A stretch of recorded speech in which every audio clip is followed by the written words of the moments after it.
নমস্কার, কেমন আছেন? তো চলে এসেছি আবার একটা নতুন রেসিপির ভিডিও নিয়ে। আর হ্যাঁ, একদম ঠিক ধরেছেন, আজকের রেসিপির ভিডিও হচ্ছে আপনাদের স্পেশাল আর রিকোয়েস্টে একদম পুরো চলে এসেছে লোটে মাছের ঝাল। তো আমি মনোজ, আর আপনারা দেখছেন মনোজের রান্নাঘর ইউটিউব চ্যানেল।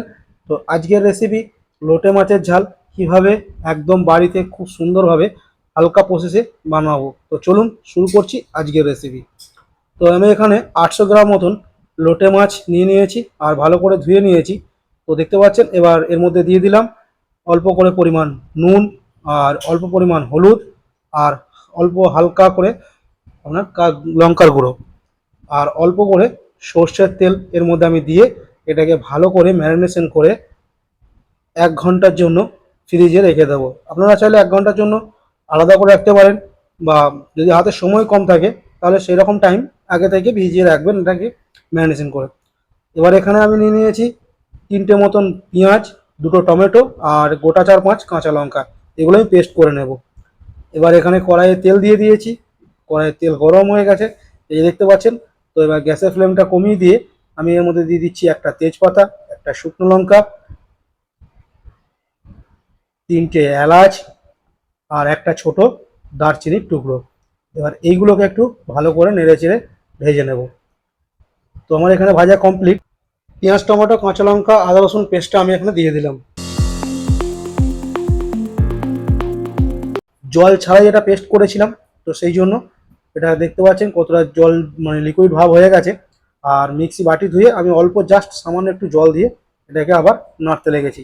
তো এইভাবে ভালো করে জলটাকে পুরো শুকনো করে নাড়তে হবে, যাতে জলটা পুরো শুকনো শুকনো হয়ে যায়। এই যে দেখতে পাচ্ছেন এরকম শুকনো শুকনো হয়ে যাবে। তো চলুন এবার এখানে মশলা দেব।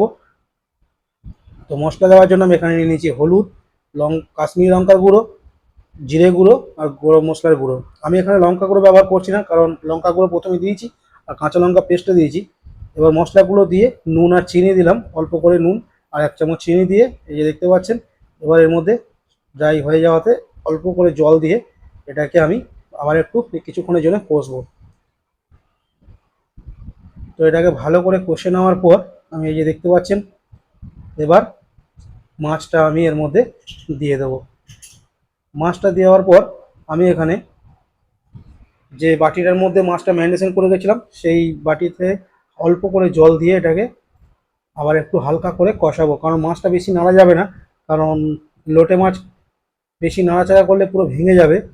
আর এই মাছটা রান্না করার জন্য কোনো জলের প্রয়োজন হবে না, যেটুকু জল আছে এটুকুনি, এরপরে আর কোনো জল লাগবে না, কারণ মাছ থেকে প্রচণ্ড পরিমাণে জল বের হয়। তো আপনারা দেখতে পাচ্ছেন, সেই জন্য মাছটা কাঁচা মাছই রান্না করতে হয়। সাধারণত ভাজার কোনো উপায় থাকে না, কারণ ভাজতে গেলে পুরো ভেঙে যায়। তো চলুন এইভাবে সুন্দর করে এবার আমি এটাকে 5 মিনিটের জন্য একটা ঢাকনা দিয়ে দেবো। ঢাকনা দিয়ে এটাকে 5 মিনিটের জন্য এখন রেখে দেবো। এই যে দেখতে পাচ্ছেন, ঢাকনা দিয়ে এটাকে 5 মিনিটের জন্য রেখে দেবো। তো এই যে 5 মিনিট পর দেখুন কি অবস্থা, পুরো জল ভর্তি হয়ে গেছে। তো আমি এখানে কোনো জল ব্যবহার করিনি। তো দেখতে পাচ্ছেন কত লিকুইড জল বেরিয়ে গেছে। এবার এটাকে একটু হালকাভাবে নাড়তে হবে, কারণ মাছ সেদ্ধ হয়ে গেছে। আর এটা প্রচণ্ড হালকা মাছ, কারণ বেশি নাড়াচাড়া করলে পুরো ভেঙে গুঁড়িয়ে যাবে একদম। এইভাবে সুন্দরভাবে নাড়তে হবে।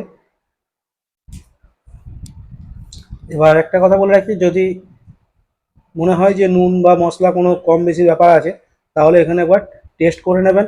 আমার টেস্ট করে দেখলাম তো ঠিক আছে, আমার কোনো কিছু লাগবে না। দেখতে পাচ্ছেন কমপ্লিট হয়ে গেছে এটা রান্না। আর এর মধ্যে আমি অল্প করে কস্তুরি মেথি বা মেথি পাতা একদম সামান্য দিয়ে দেব, আর গ্যাসটাকে বন্ধ করে দেব। তো আজকের এই ছিল ভিডিও।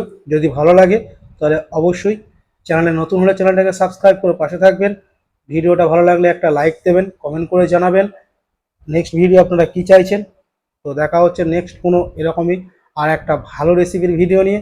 ততক্ষণের জন্য ভালো থাকবেন, সুস্থ থাকবেন, আর খেতে থাকবেন। তো চলুন আজকের মতন টাটা।